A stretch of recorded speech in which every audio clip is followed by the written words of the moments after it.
Z కేటగిరీలు రాష్ట్రంలో అభివృద్ధి చెందుతుందని ఎంపీ కలిశెట్టి అప్పలనాయుడు పేర్కొన్నారు. మంగళవారం శ్రీకాకుళం టీడీపీ కార్యాలయంలో ప్రెస్ మీట్ నిర్వహించారు.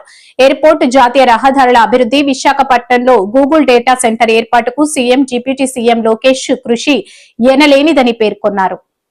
పరిశ్రమలో అభివృద్ధి కానీ, ఉపాధి అవకాశాలు కానీ, ఉద్యోగ అవకాశాలు కానీ రాబోతున్నాయి. ఇది మంచి పరిణామం. ఈరోజు ఉత్తరాంధ్రకి గత 5 సంవత్సరాల్లో పాలన చేసిన వైకాపా ఉత్తరాంధ్రాన్ని కూడా మనల్ని విస్మరించి ఉత్తరాంధ్ర ప్రధానికాన్ని ఇబ్బంది కలిగించే విధంగా చేసిన చర్యలకి ప్రజలందరూ కూడా ఈరోజు ఎన్డీఏ కూటమికి మద్దతు ఇవ్వడం, దానికి అనుగుణంగా పనిచేయడం అని కూడా తెలిసింది.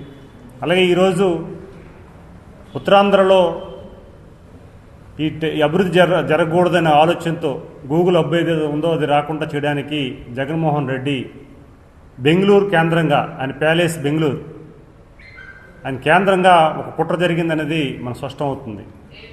ఎందుకు చెప్తుంటే ఈ విషయం, కర్ణాటక మంత్రి కూడా, ఐటీ మంత్రి కూడా మాట్లాడుతున్నాడంటే సోషల్ మీడియాలో వాళ్ళ మీడియాలో రావడం, వచ్చిన తర్వాత అక్కడ మాట్లాడడం కూడా నాకైతే వ్యక్తిగతంగా అనుమానం వేస్తుందంటే ఖచ్చితంగా ఇది అక్కడ ప్యాలెస్లోనే, బెంగళూరులో జగన్మోహన్ రెడ్డి ప్యాలెస్లోనే ఒక కుట్ర జరుగుతుంది. ఆంధ్రప్రదేశ్ అభివృద్ధి ఆగిపోవాలి, ముఖ్యంగా ఉత్తరాంధ్రలో వచ్చిన గూగుల్ హబ్ని రద్దు చేసే విధంగా, అడ్డుకునే విధంగా ఒక ప్రయత్నం అయితే చేస్తున్నారు. అయితే జరగదు. సాక్షాత్ ప్రధానమంత్రి గారు ఆశీస్సులతో, ఈరోజు చంద్రబాబు నాయుడు గారిపై నమ్మకంతో ఈరోజు ప్రభుత్వం, గూగుల్ సంస్థ వాళ్ళు ముందుకు వచ్చి వారు ఎటువంటి కండిషన్ లేకుండా ఈరోజు మనకి ఆ సంస్థ రావడం జరిగింది. అయితే నాకు అనిపిస్తుంది, ఈ అబ్జర్వేషన్ చేస్తుంటే వీళ్ళు చేసిన సోషల్ మీడియాలో అలసలు కానీ, లేకపోతే జగన్మోహన్ రెడ్డి అక్కడ బెంగళూరు ప్యాలెస్లో జరుగుతున్న వ్యవహారాలు కానీ, అక్కడ సంబంధించిన వ్యవహారం ఇదంతా కుట్ర జరుగుతున్న ఒక ఆలోచన. ఏది జరిగినా సరే ఆంధ్రప్రదేశ్ అభివృద్ధి అనేది మాత్రం మీరు ఎవరితో చేతి కలిపినా సరే ఆగేది ఉండదు. మా విజనరీ లీడరు చంద్రబాబు నాయుడు గారికి ఉన్న పరపతి, ఆయనకున్న గౌరవంతో దేశంలో విదేశంలో ఉన్న పెట్టుబడిదారులందరూ కూడా వస్తున్నారు. రేపు నెక్స్ట్ మంత్ జరగబోయే విశాఖ పారిశ్రామిక సదస్సు కూడా చూడబోతున్నాం మనం. పెట్టుబడిదారులు వస్తున్నారు. ఖచ్చితంగా రేపు ఇంకా ఉత్తరాంధ్ర అభివృద్ధికి ఇంకా ముందడుగు ఉంది. రేపు మరికొద్ది రోజుల్లోనే రేపు జరగబోయే కార్యక్రమం కూడా మనం చూస్తున్నాం.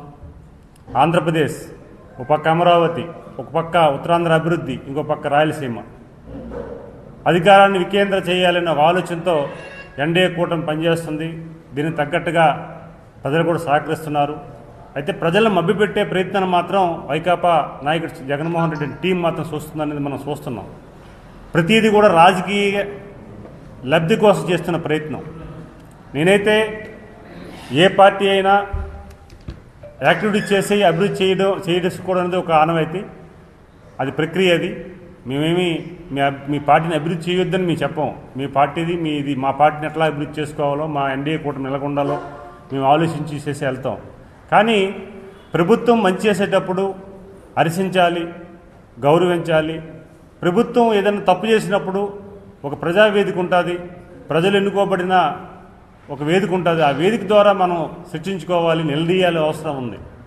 ఇప్పుడు ఎమ్మెల్యేలకి, రాష్ట్ర ప్రభుత్వానికి ఒక ప్రజావేదిక అసెంబ్లీ ప్రభుత్వాలు ప్రజలు ఎన్నుకోబడి అసెంబ్లీ పంపిస్తే అసెంబ్లీకి ఎగనాం పెట్టి ఎక్కడ 4 గోళ్ల మధ్యలో కూర్చొని అభిప్రాయాన్ని గంటలు చెప్పడం వల్ల అది వ్యక్తిగత అభిప్రాయం తప్ప ప్రజల అభిప్రాయం కాదనేది నా ఆలోచన. డిబేట్కి రండి, అసెంబ్లీకి రండి. మీకు జగన్మోహన్ రెడ్డి గారికి ఎలాగ పులివెందుల ప్రజలందరూ కూడా అవకాశం ఇచ్చారు ఎమ్మెల్యేకే. ఆ ఎమ్మెల్యే పోస్ట్ ఉంది కదా, వచ్చి కార్యక్రమం చేయొచ్చు. కానీ ఈరోజు అది లేకుండా ఎక్కడో ఒక్క బెంగళూరు ప్యాలెస్లో అన్నీ కూడా చేసి తాడేపల్లి ప్యాలెస్కి వచ్చి అక్కడ కూర్చొని వాళ్ళ మాట్లాడిస్తే ఇది కాదు. ఒక బాధ్యత గల ముఖ్యమంత్రిగా 5 ఏళ్ళు పనిచేశావు, ఒక మాజీ ముఖ్యమంత్రిగా ఉన్నారు, ఒక పార్టీ అధ్యక్షుడిగా ఉన్నారు. అవన్నీ దృష్టిలో పెట్టుకొని కూడా మీరు మాట్లాడవలసిన అవసరం ఉంది. యావత్ దేశంలో ఉన్న ప్రధానమంత్రితో సహా అన్ని పార్టీ